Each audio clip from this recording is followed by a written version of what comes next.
Cricket মাঠে শুধু bat বলের লড়াই নয়, কখনো কখনো রাজনৈতিক বিতর্কও বড় হয়ে ওঠে। এবার ঠিক তেমনই এক বড় বিতর্কে জড়িয়ে পড়েছে the 100 league. Pakistani spinner Abrar আহমেদকে দলে নেওয়া নিয়ে সরব হয়েছেন ভারতীয় ক্রিকেটের কিংবদন্তি সুনীল গাভাস্কার। তার মন্তব্য ঘিরে সোশ্যাল মিডিয়ায় শুরু হয়েছে তুমুল আলোচনা। নমস্কার বন্ধুরা, আপনারা দেখছেন স্পোর্টস ফ্যাক্টর।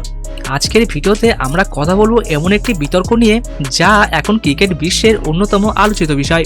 ভারতীয় মালিকাধীন ফ্র্যাঞ্চাইজি যখন পাকিস্তানি ক্রিকেটারকে দলে নেয়, তখন কি সেটা শুধু ক্রিকেটের সিদ্ধান্ত, নাকি এর সঙ্গে জড়িয়ে থাকে বড় রাজনৈতিক ও আবেগের প্রশ্ন? এই নিয়েই বিস্ফোরক মন্তব্য করেছেন সুনীল গাভাস্কার। সম্প্রতি ইংল্যান্ডের জনপ্রিয় ফ্র্যাঞ্চাইজি লিগ দ্য 100-এর নিলামে পাকিস্তানি মিস্ট্রি স্পিনার আবরার আহমেদকে দলে নেয় সানরাইজার লিডস। এই দলটি ভারতীয় মালিকাধীন হওয়ায় বিষয়টি নিয়ে শুরু হয়েছে বিতর্ক। কারণ 2008 সালে মুম্বাই 26/11 হামলার পর থেকেই আইপিএলে পাকিস্তানি ক্রিকেটারদের খেলা কার্যত বন্ধ হয়ে যায়। তারপর থেকে ভারতীয় ফ্র্যাঞ্চাইজিগুলি সাধারণত পাকিস্তানি ক্রিকেটারদের এড়িয়ে চলে এসছে।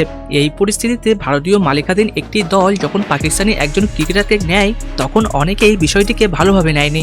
এই বিষয়ে একটি সংবাদ মাধ্যমে নিজের কালামে স্পষ্ট মতামত দিয়েছেন কিংবদন্তি ক্রিকেটার সুনীল গাভাস্কার। গাভাস্কার লিখেছেন, ভারতীয় মালিকাধীন ফ্র্যাঞ্চাইজি যদি পাকিস্তানি ক্রিকেটারকে দলে নেয় তাহলে সমালোচনা হওয়াটা অস্বাভাবিক নয়।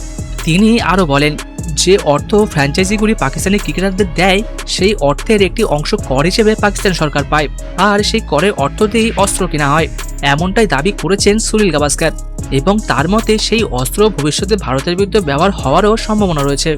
এই যুক্তি তুলে ধরে গাভাস্কার বলেছেন, ভারতীয় মালিকাধীন ফ্র্যাঞ্চাইজি যদি পাকিস্তানি ক্রিকেটারদের নেয়, তাহলে সেটা পরোক্ষভাবে ভারতীয়দের ক্ষতির কারণ হতে পারে। এই প্রসঙ্গে উঠে এসেছে ড্যানিয়েল ভিটোরির নামও। সানরাইজার্স হায়দ্রাবাদের কোচ এবং নিউজিল্যান্ডের প্রাক্তন অধিনায়ক ভিটোরি নাকি দলের কৌশলের কথা ভেবেই আবরার আহমেদকে দলে নিতে আগ্রহী ছিলেন। তার মতে আবরারের মতো মিস্ট্রি স্পিনার দলের জন্য গুরুত্বপূর্ণ হতে পারে।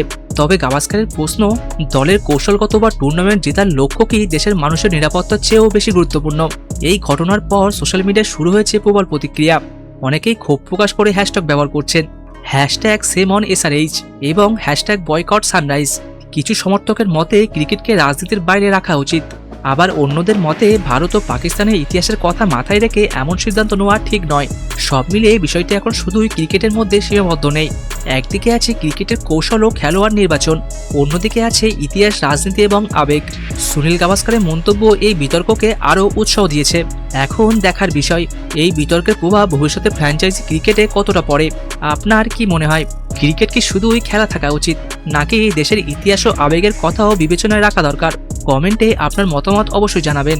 ভিডিওটি ভালো লাগলে লাইক ও শেয়ার করুন এবং চ্যানেলটি সাবস্ক্রাইব করতে ভুলবেন না। চলুন দেখা হচ্ছে আরেকটি নতুন ভিডিওতে। ধন্যবাদ।